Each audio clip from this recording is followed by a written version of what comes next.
And from the very beginning, you've been very committed to very high quality of recordings. Can you talk about the work that you do in that area? Well, when we first started, I had looked at, I had sort of a teacher, a chap called George Mendelssohn, who ran a label called Vox. And the one thing he taught me was not to save money on recorded quality. And so from the very first day, we always engaged the best producers and the best engineers and tried to record in the best possible concert halls. In the beginning, we didn't have so much money, so we could not really always afford the best halls, but nowadays we tend to record in the finest concert halls and always with the top-class producers and engineers. Now, a lot of artists, especially emerging artists, look at our website. What would you recommend to a young artist that aspires to someday produce a CD with Naxos?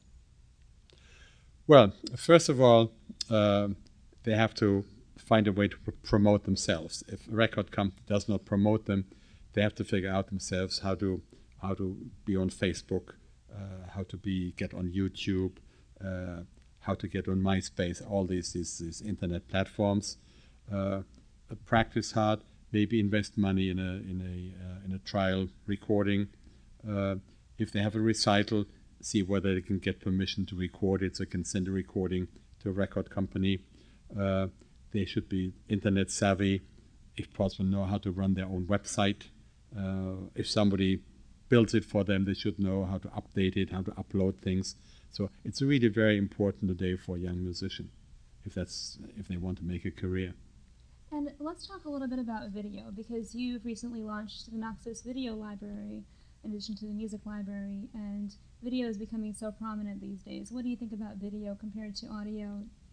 Well, we are the leading distributor of classical music and fine arts DVDs in the world. We distribute all the most important indies, Art House, Your Arts, C Major, TDK, Ideal Audience. We have them all. And so the next step after Naxos Music Library logically was to launch the similar concept in video. It's a little bit more complicated in video because the rights situation is more complicated. A lot of the DVD companies don't have online rights, or they have TV rights but not online rights, or they may have cable TV and satellite TV but not IPTV. So it took a lot longer to build a substantial catalog of material for the site. But we're now at about 400 programs, and I hope to be up to 1,000 or 1,500 by the end of the year or middle of next year. So it's a logical next step to offer video, not just the audio. Now, a lot of people are scared about video being offered online because they think that will dissuade people from actually going to the concert hall. What would you say to those people? Well, you know the story. When radio first came out, people said, oh, it's going to kill concerts.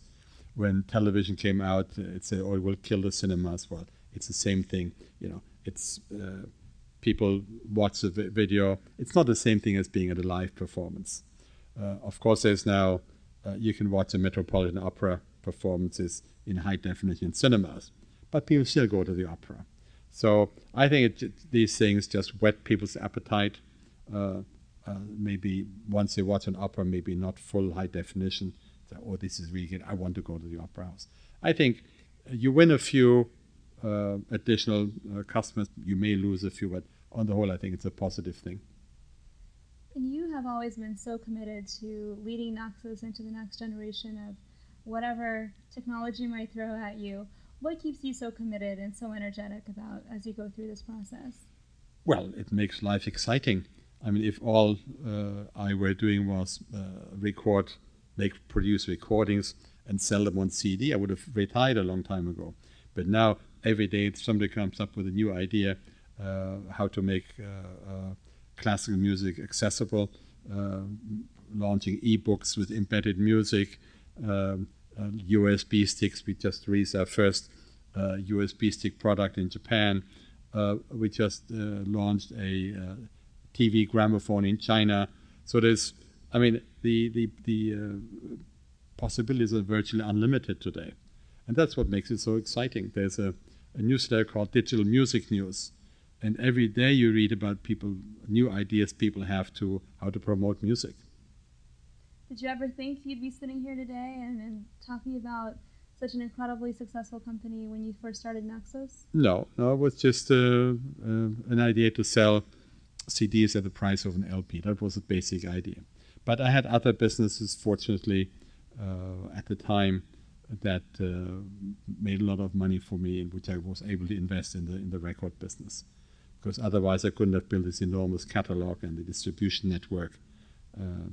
No, but it's been very gratifying, and especially since I think the whole industry looks at Naxos as being the market leader. Well, thank you so much for all you do. As a student in university, I definitely used many of your products and had a better time in school for it. So thank you for all that you do for the classical industry. And thanks for having been a customer.